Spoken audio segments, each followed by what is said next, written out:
Good morning students. Class 8 में आपने पहला चैप्टर वाटर्स फॉर देखा, पढ़ा और समझा भी है।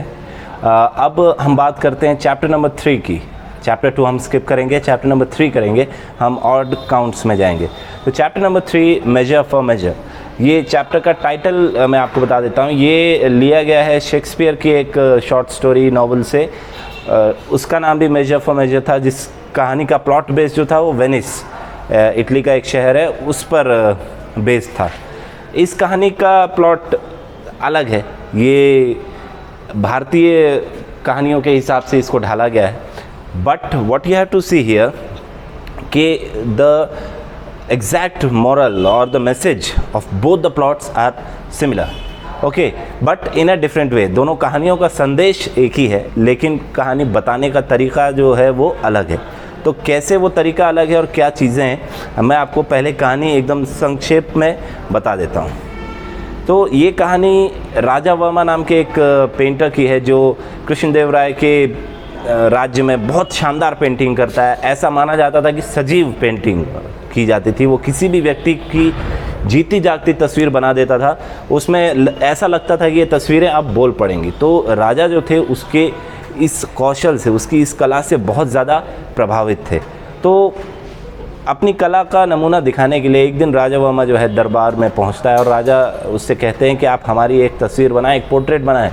तब राजा वर्मा जो है वो क्या करते हैं कि बड़ी शानदार तरीके से कृष्णदेव राय की बहुत खूबसूरत तस्वीर बनाते, एक पोर्ट्रेट बनाते जो सजीव लगती है और ऐसा लगता है कि ये बोल पड़ेगी। इस कार्य से कृष्णदेव राय जो किंग होते हैं वो काफ़ी ज़्यादा खुश होते हैं और राजा वर्मा को एडमिनिस्ट्रेटर हेड, चीफ मिनिस्टर बना देते हैं।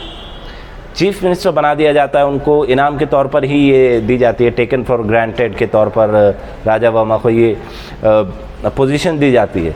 अब होता ये है कि मिसमैनेजमेंट शुरू हो जाते हैं राज्य में, कहीं किसी को न्याय नहीं मिल रहा है, कभी बेकसूर व्यक्ति को सज़ा मिल जा रही है, कभी कुछ हो रहा है। तो इससे क्या हुआ, लोगों में उनको लेकर दुर्भावना फैल गई राजा वर्मा को कि ये चीज़ें को सही नहीं कर रहा है। अब उस समय राज्य के जो महामंत्री थे वो थे तेनालीरामन। तेनालीरामन के बारे में आपने पढ़ा कम होगा, लेकिन देखा ज़रूर होगा, क्योंकि टीवी पर एक क्या कहते हैं सीरियल जैसा कुछ आता है तेनालीरामन के बारे में, जिसमें उनकी कुछ मशहूर कहानियाँ दिखाई जाती हैं। तेनालीरामन बहुत ही चतुर चालाक व्यक्ति थे, जो कि कुशाग्र बुद्धि के थे और त्वरित कार्रवाई, त्वरित जवाब देने में बहुत माहिर थे। हाजिर जवाबी उनको कहा जा सकता है। तो बच्चों, सभी जो राज्य के प्रजा के लोग थे वो जाते हैं और बताते हैं कि भाई इनके एडमिनिस्ट्रेशन से हम खुश नहीं हैं। अब तेनालीरामन राजा की समस्या को समझ सकते थे, क्योंकि अगर वो उनसे सीधा कहते कि आप इनको ना ऐसा करें, आप इनको राज्य के चीफ मिनिस्टर के पद से हटा दें, तो अच्छा नहीं होगा, राजा के आदेश की या उनके इनाम की अवमानना होती, साथ ही साथ राजा वर्मा को भी ये अच्छा नहीं लगता। तो दोस्तों, तेनालीरामन चूँकि चतुर और चालाक थे, तो उन्होंने एक योजना बनाई। उन्होंने बहुत ही शानदार तरीके से एक फीस्ट का आयोजन किया, एक भोजन, एक मतलब दावत का आयोजन किया, जहाँ पर वो राजा वर्मा और साथ ही साथ जो कृष्णदेव राय जो किंग होते हैं उनको इनवाइट करते हैं। अब इनवाइट करने के बाद जब आया जाता है, सारे लोग बैठते हैं हॉल में और भोजन की प्रक्रिया शुरू होती है। जैसे ही राजा कृष्णदेव राय जब पहला निवाला मुंह में डालते हैं, तो सारी चीज़ें स्पष्ट हो जाती है और खाना बेहद ही ख़राब बना होता है, बहुत ही ज़्यादा ख़राब बना होता है। इवन राजा को ऐसा वमन यानी कि उल्टी जैसी फील उनको होने लगती है। तो कृष्णदेव राय तेनालीरामन से पूछते हैं कि भाई ये कैसा खाना बनाया तुम्हारे खानसामे ने। तो तेनालीरामन तो तैयार थे इसी मौके के लिए। उन्होंने तुरंत जवाब दिया कि महाराज, मैंने तो शहर के सबसे मशहूर कारपेंटर को बुलाया था खाना बनाने के लिए, फिर भी पता नहीं खाना कैसे ख़राब बन गया।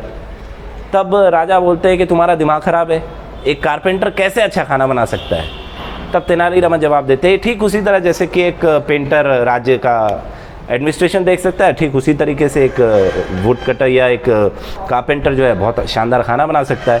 इतना तर्क और इतना हिंट देने की ज़रूरत थी। राजा कृष्णदेव राय समझ जाते हैं और फिर वो बैठकर आकलन करते हैं कि किस तरीके से राजा वर्मा जो एडमिनिस्ट्रेटिव चीफ मिनिस्टर होते हैं वो चीज़ों को मिस हैंडल कर रहे थे, हैंडल नहीं कर पा रहे थे। और इस गलती का पता राजा वर्मा को भी चलता है और वो खुद से आगे आकर अपना इस्तीफ़ा दे देते हैं, क्योंकि राजा को उनको बताने में फिर दिक्कत होती, अच्छा नहीं फील होता, इसलिए राजा वर्मा खुद आके आते हैं और इस्तीफ़ा दे देते हैं। फिर उसके बाद उनको कला विभाग का अध्यक्ष बनाया जाता है। तो बच्चों, इस कहानी का मैसेज या मॉरल ये है कि अगर हम जिस काम में दक्ष हैं, जिस काम को हम समझते हैं, हमको वही करना चाहिए। किसी ऐसे काम को हमें नहीं करना चाहिए जो हमें नहीं आता है। हिंदी में एक कहावत भी है, जिसका काम उसी को साजे और करे तो डंडा बाजे।